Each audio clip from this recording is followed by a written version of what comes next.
ওড়নার সাইড দিয়ে এইভাবে কাটওয়ার্ক অ্যাপ্লিক করে দিলে দেখতে কিন্তু অনেক বেশি গর্জিয়াস হয়। কাস্টমার পছন্দও করে আর তাড়াতাড়ি সেলও হয়ে যায়।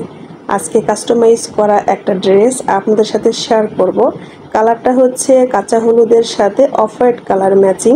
মেন কাপড়ের কালারটা কাস্টমার আপু বলে দিয়েছেন আর আমার উপর ছেড়ে দিয়েছেন আমি যেন সুন্দর একটা কালারফুল করে ডিজাইন করে দিই, মানে ম্যাচিং করে দিই। আপনারা তো জানেন যে আমি কাস্টমাইজ করে ড্রেসের অর্ডার নিয়ে বেশি ড্রেস তৈরি করি।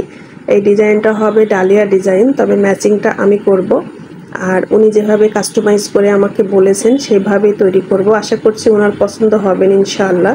তো আমি বারবার দেখছিলাম যে এখানে আমি অ্যাপ্লিকের কাপড়টা লাল কালার দিব কি অন্য কালার দিব, কারণ এরকম ম্যাচিংয়ে আমি সবসময় লাল কালারই বর্ডার লাইন বেশি দিয়ে থাকি, এতে দেখতে আরও বেশি গর্জিয়াস হয়, চোখে লাগে। লাল ম্যাচিং সালোয়ারের সাথে পরলে পাইপিং দিয়ে ড্রেসটা বানালে দেখতে ভালোই লাগে। এর আগেও আমি অনেকবার এই ম্যাচিং দিয়ে বানিয়েছি। তো পরিবারের সবাইকে দেখাচ্ছিলাম যে আমি এখানে লাল কালার দিব না টিয়া কালার দিব। আমি টিয়া কালার ম্যাচিং দিয়েও কিন্তু এই কালার ম্যাচিং বানিয়েছি। তো আমার ছেলেরা, আমার সাহেব, আমার শাশুড়ি সবাই বলছে যে টিয়া কালারটা দিলে বেশি ভালো লাগবে, এই জন্য আমি পরে টিয়া কালারটা দিয়েছি। কমপ্লিট হওয়ার পরে আশা করছি ভালো লাগবে। আপনারাও বলবেন আপুরা যে ম্যাচিংটা ঠিক আছে কিনা, আগে কাজটা করি তারপর আপনাদের সাথে শেয়ার করব যে কমপ্লিট হওয়ার পরে কেমন লাগছে। এখন মেশিনে সেট করে নেব বর্ডার লাইনটা কেটে, যেভাবে আপু বলেছেন সেভাবেই দেবো আর কি। এই কালারটা কিন্তু টুকটুকে লাল কালার, এখানে একটু ফ্যাকাশে কালার লাগছে, আসলে ক্যামেরাতে এরকম মনে হয়, মানে হালকা হয় আর কি। আর এটা হলো সুন্দর একটা টিয়া কালার, টিয়া কালারটাও একটু কেমন ফ্যাকাশে ফ্যাকাশে লাগছে। যাই হোক, আর মেন কাপড়টা ছিল কাঁচা হলুদ বা সরিষা ফুলি হলুদ, তার সাথে অফ হোয়াইট কালার ম্যাচিং দিয়ে টিয়া কালার বর্ডার লাইন আমি কেটে নিচ্ছি। এখানে 1.5 গজ কাপড় নিয়েছি, 1.5 গজ পুরোপুরি লাগেনি, একটুখানি বেঁচে গেছে। আর এটা কিন্তু অরবিট ভয়েল কটন কাপড়, যেটা আমি বর্ডার লাইন বা অ্যাপ্লিকের জন্য নিয়েছি। এটা প্রথমে আমি ওয়াশ করে নিয়েছি, ওয়াশ করে আয়রন করে এখন বর্ডার লাইনটা কেটে নিচ্ছি। তো অরবিট ভয়েল কাপড়ে না সব কালারে রং ওঠে না, কিছু কিছু কালারে ওঠে, সেটা নাই বা বললাম। তো টিয়া কালারে কিন্তু রং ওঠেনি আপুরা। টিয়া কালার, লাল কালার, বাসন্তী হলুদ কালার আমি যেগুলো বেশি কিনি সেগুলোর রং খুব একটা ওঠে না, একটুখানি মারের সাথে অল্প একটু যায়, পরের বার ওয়াশ করলে আর ওঠে না। তবে প্রাইড কটন, তারপরে বেক্সি কটন শাড়ি, এগুলোর কিন্তু রং একটু ওঠে না। প্রথমে ওয়াশ করি বা 2 বার ওয়াশ করি, কোনোবারেই ওঠে না। আমি নিজ হাতে ওয়াশ করি, এজন্য আমি এগুলো বলতে পারি। যতগুলো ড্রেস আমি বিক্রি করি তৈরি করে, সবগুলো ড্রেস কিন্তু আমি নিজ হাতে ওয়াশ করি। এখানে আমি 1 ইঞ্চি পরিমাণে কাপড়গুলো কেটে নিয়েছি। আমি বর্ডার লাইন দিব আর অ্যাপ্লিক করে নিব। এখানে ছোট ছোট আকারে কাপড়ের টুকরা হয়েছে, এতটুকুতে আমার হয়ে গেছে। আমি এখন জোড়া দিয়ে নিব, লম্বা করে অ্যাপ্লিকের কাপড় বা বর্ডার লাইনের কাপড়টা জোড়া দিয়ে তারপর কাজ শুরু করে দিব। এই ধরনের কাজ করা দেখলেই বেশি প্রশ্ন করেন আমার আপুরা যে আপু কতটুকু কাপড় লেগেছে এই ড্রেসে। আসলে আপু কতটুকু কাপড় লেগেছে, এখানে হচ্ছে ওনার মেন কাপড় যেটা মাঝের কাপড় সেটা কিন্তু 1.5 গজ আছে, আর 2 পারে আমি 1 গজ মানে হাফ গজ করে নিয়েছি, এখানে 2.5 গজ দিয়েছি। ভালো করে বুঝুন, এখানে 2.5 গজ ওড়না, আমি মাঝের কাপড়টা দিয়েছি 1.5 গজ, আর যে সাদা কাপড়টা দেখতে পাচ্ছেন আঁচলে সেটা হলো 1 গজ আছে, 2 দিকে হাফ গজ করে 1 গজ, এতে আমার 2.5 গজ টিকেছে। তবে একটু বেশি নিতে হবে, যতটুকু কাপড় আপনার জোড়ায় মার যাবে ততটুকু কাপড় আপনি বেশি নেবেন। আমি 2-3 গিরা কাপড় বেশি নেই, যাতে সেলাই করার পরে ওয়াশ করার পরে 2.5 গজ ওড়নাটা টিকে যায়।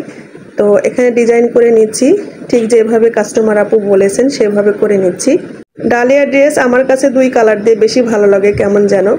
এই দেখেন, এখানে আমি এক পাশে জোড়া লাগিয়েছি আর এক পাশে ওপেন রেখেছি, এখানে কাটওয়ার্ক অ্যাপ্লিক হবে। এটা কাপড়ের নিচের, এটা কিন্তু জামার নিচে। আর এই জামার নিচে যদি 2 কালার দিয়ে আপনি করেন, আমি নিচের কাপড়টা রেখেছি 14 ইঞ্চি আর উপরের কাপড়টা ছিল আমার 36 ইঞ্চি। তবে 36 ইঞ্চি নিইনি, আমি 38 ইঞ্চি নিয়েছি, কারণ 2টা জোড়া পড়েছে, নিচে বর্ডার লাইনের সাথে কিছু কাপড় চলে গেছে। আর জামার ঝুল আসবে 50 ইঞ্চি। আমি ফ্রি সাইজ 50 ইঞ্চি দিব, উনি যেমন খুশি তেমন বানাতে পারবেন। আর জামার ব্যাকপার্টের জন্য দিয়েছি 50 ইঞ্চি বা 1.5 গজ। 50 ইঞ্চি কাপড় কিন্তু 1.5 গজ হয়। হাতার জন্য এক্সট্রা ভাবে আবার নিয়েছি এখানে 13 গিরা। 12 গিরা থেকে 13 গিরা এরকমের মধ্যে হাতাটা হলে ঠিক হয়ে যায়। তো 12 গিরা বা 14 গিরা কাপড় কিন্তু 27 ইঞ্চির মতো হয়। তো 27 ইঞ্চি লম্বা হাতা কিন্তু যথেষ্ট। এটা ফ্রি সাইজের মাপে বলছি। এখন আপনাদের যতটুকু লাগে সেভাবে করতে পারেন। আশা করি বুঝতে পেরেছেন আপুরা। আর এখনই একটা ওড়না উঠে আসলো। এই ওড়নাটা আপনাদের ভাইয়া অফিস থেকে আসার সময় নিয়ে আসছে।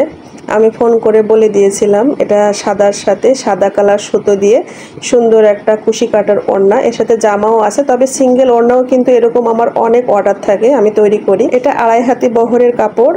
আমি পুরো কাপড়টাই রাখি, ওড়নার চওড়া আমি কাটি না। এগুলো সিঙ্গেল ওড়না হিসেবেও পরা যায়। আবার অনেক আপুরা আছেন যারা এইভাবে কুশি কাটার কাজ করে নেন আর সাদা সুতো দিয়ে ডলার লাগিয়ে নেন, ছিটানো ডলার লাগিয়েও দিই। এভাবে কিন্তু আমি অনেক ওড়না সেল করি। তারা ওয়ান পিসের সাথে পরে, মানে হিজাব নিয়ে ওয়ান পিসের সাথে ম্যাচিং করে এরকম সাদা ওড়না অনেকেই নেয়। তো এখানে 2টা টোটা দিয়েছিলাম, দেখি 1.5টা টোটা লেগেছে। একটা প্রায় শেষ আর আরেকটার অর্ধেকটা ফুরাইছে। আর এরকম টোটা না, এই কোম্পানির টোটা এখন পাওয়া যাচ্ছে না, আপনারা জানেন। এটা অনেক আগের কেনা ছিল। এখন যেগুলো পাচ্ছি সেগুলো উলের সুতার মতো, মানে সুতি সুতাগুলো পাচ্ছি। আর সুতি সুতা দিয়ে কুশি কাটা করলে কি অসুবিধা হয় সেটা আমি আপনাদেরকে আরেকদিন বুঝিয়ে বলবো। আর এই সুতাটা কাটে না, এই সুতাটা খুবই ভালো। আর একটা কথা বলি, আমি কিন্তু 2.5 হাতি বহরের কাপড়ের মাপটা আপনাদেরকে বললাম যে কাপড়ে আমি এই ড্রেসটা বানিয়েছি। যদি আপনি 2 হাতি বহরের কাপড় নিয়ে এই ড্রেস বানান তাহলে কিন্তু ওড়নার চওড়া কম হবে আর জামার হাতাতেও অতিরিক্ত কাপড় লাগবে। আমি যে মাপটা বলেছি সেটা 2.5 হাতি বহরের কাপড়ের মাপটা বলেছি, ওইভাবে নিলে আপনার কাপড়টা সঠিক হবে জামা এবং ওড়না। আর এখন আপনাদেরকে দেখাই, আমি এই যে জোড়ার পাশ দিয়ে বর্ডার লাইন দিয়েছি, এটা কিন্তু সামনাসামনি অনেক বেশি সুন্দর লাগছে, কারণ মাঝখানে আমি সাদা কাপড় ফাঁকা রেখে আমি সাইড দিয়ে বর্ডার লাইনটা দিয়েছি, ওখানে 2টা বর্ডারের মতো লাগছে। আর চতুর্দিকে আমি এই টিয়া কালার কাপড় এক সাইডে জোড়া লাগিয়েছি আর এক সাইডে খোলা রেখেছি। এটা কেটে কেটে এখন কাটওয়ার্ক অ্যাপ্লিক করব। পুরো ওড়না জুড়ে বর্ডার লাইন হিসাবে এখানে অ্যাপ্লিকটাই হবে। 1 ইঞ্চি পরপর আমি কাপড়টা আন্দাজ মতো কেটে নিয়েছি। আর এখন ছোট ছোট আকারে কাটওয়ার্কটা হলে না দেখতে ভালো লাগবে। তবে যেমন খুশি তেমন আপনারা করতে পারেন, কেউ বড় বড় পছন্দ করেন, কেউ ছোট ছোট। তো আমি একদম মিডিয়াম সাইজটাই করলাম। 1 ইঞ্চি পরপর কাটলে না দেখতে ভালো লাগে, খুব বড়ও লাগে না, খুব ছোটও লাগে না। আর এটা হচ্ছে ভয়েল কাপড় হওয়ার জন্য ভাঁজটা একটু কড়া করে দিতে হবে, মানে ভাঁজটা কিন্তু থাকতে যাবে না। যদি প্রাইডের কাপড় হতো তাহলে ভাঁজটা সুন্দরভাবে পড়ে থাকতো। তো ভালো করে হাত দিয়ে চেপে ধরে হেম সেলাই দিয়ে আটকে দিতে হবে পিরামিড শেপটা। ভয়েল কাপড় এজন্য ঘন ঘন করে ছোট ছোট করে ফোড় দিতে হবে, কারণ ভয়েল কাপড় একটু শক্ত হয়, আটকে থাকতে চায় না। আর এটা কিন্তু আমি কাঠির সুতা দিয়ে সেলাই করছি, যেটা দিয়ে আমি মেশিনে সেট করেছি সেটাই। আর অবশ্যই ম্যাচিং সুতা দিতে হবে, যে কালারের কাপড় সেই কালারের সুতা অবশ্যই দিতে হবে। তো কয়েকদিন ধরে আমি ভিডিও দিইনি আপুরা, আমি ব্যবসায়িক কাজ নিয়ে প্রচুর ব্যস্ত ছিলাম, অর্ডারের কাজকর্ম নিয়ে। আলহামদুলিল্লাহ মোটামুটি কাপড় আমার চলে গেছে। মোটামুটি কেন, আমার সবগুলো অর্ডার যতগুলো দেওয়ার কথা ছিল আলহামদুলিল্লাহ চলে গেছে। আর টানা কয়েকদিন বৃষ্টি রোদ ছিল না, আমি কাপড় নিয়ে যে কি সমস্যায় পড়েছিলাম, ফ্যান দিয়ে শুকাইছি। যাই হোক অবশেষে আমি দিতে পেরেছি। আর যেগুলো দিতে পারি নাই সেগুলো ঈদের পরে আপুরা নেবেন সেটা বলে দিয়েছেন। আমি তো কাস্টমাইজ করে বেশি ড্রেসের অর্ডার নিই, তবে ঈদের পরে কিন্তু আবারও হোলসেলের অর্ডারটা নিব। আপনারা যারা দিতে আগ্রহী আছেন আমার সাথে যোগাযোগ করবেন। অনেক আপুরাই বলেছেন যে আপু হোলসেলে অর্ডার দিতে চাই। তো বেশি নিব না আপু, অল্প পরিমাণে নেব, কারণ আমার নিজের অনেক কাস্টমাইজ করা ড্রেসের অর্ডার থাকে। অল্প কিছুটা নিব, আমার টার্গেট পূরণ হয়ে গেলে তারপর আবার স্টপ করে দিব। আর আপনাদের সাথে কথা বলতে বলতে আমি কিন্তু কাটওয়ার্ক অ্যাপ্লিকটা এই যে 2-3টা করে ফেলেছি, এইভাবে পুরোটাই হবে। আসলে আপনারা জানেন এর আগেও আমি অনেকবার দেখিয়েছি, এটা খুবই সহজ আর সিম্পল ডিজাইন, এটা কমন ডিজাইন, এটা সবাই করতে পারে। তবে নতুন যে আপুরা আছেন, আমার ছোট ছোট মামুনিরা আছেন, তাদের হয়তো কাজে লাগবে। আর ভিডিওর এই পর্যন্ত যারা এসেছেন একটা লাইক দিতে ভুলে গেছেন, প্লিজ এটা লাইক দিয়ে দিবেন। আর আপনার সুন্দর মতামতটি কমেন্ট বক্সে লিখে জানাবেন। আর আপনি যদি আমার চ্যানেলে নতুন হয়ে থাকেন চাইলে চ্যানেলটিকে সাবস্ক্রাইব করে বন্ধু হয়ে পাশে থাকতে পারেন। নিত্য নতুন এরকম ভিডিও পাওয়ার জন্য আপনি বেল বাটনটা অন করে রাখতে পারেন। আমার ব্যবসায়িক কাজকর্মের ভিডিওগুলো আমি চ্যানেলে শেয়ার করে থাকি আর আপনাদেরকে ডিজাইন দেখিয়ে আমি অর্ডার নিয়ে থাকি। যদি আগ্রহী থেকে থাকেন আমার সাথে যোগাযোগ করতে পারেন। আমার ডেসক্রিপশন বক্সে পেজের লিঙ্কটা দেওয়া আছে, মানে এই ভিডিওর ডেসক্রিপশন বক্সে ফেসবুক পেজের লিঙ্ক এবং হোয়াটসঅ্যাপ নাম্বারটা দেওয়া আছে। চাইলে আপনারা পেজ থেকে ঘুরে আসতে পারেন আর আমার ড্রেসের সুন্দর সুন্দর ছবিগুলো দেখে আসতে পারেন। আমি অ্যাপ্লিকের যে শেপটা দিলাম সেইভাবে যদি সমান করে দুই পাড়ের ভাঁজটা আপনি সঠিকভাবে দিতে পারেন তাহলে প্রত্যেকটা পিরামিডের মাথায় এরকম সমান সুন্দর হবে। আর যদি প্রথম ভাঁজটা আপনি বেশি কাপড় নিয়ে নেন তাহলে পরের ভাঁজটার কাপড় কম হবে আর তখন মাথাটা দেখতে বাঁকা লাগবে, মানে একটা নিচু হবে একটা উঁচু হবে একটার মাথা বাঁকা তারা হবে, তখন দেখতে না খুব একটা ভালো লাগবে না। আর এভাবে শেপটা সমানভাবে দিলে তখন দেখতে ভালো লাগবে। দেখেন একটা কিন্তু আমার বাঁকা হয়ে গেছে, ওটা খুলে আমি ঠিক করে নিলাম। অনেক কর্মী আছে যারা ওইভাবে করে রেখে দেয়, খোলে না, আবার অনেকে একটু যত্ন সহকারে বানায়।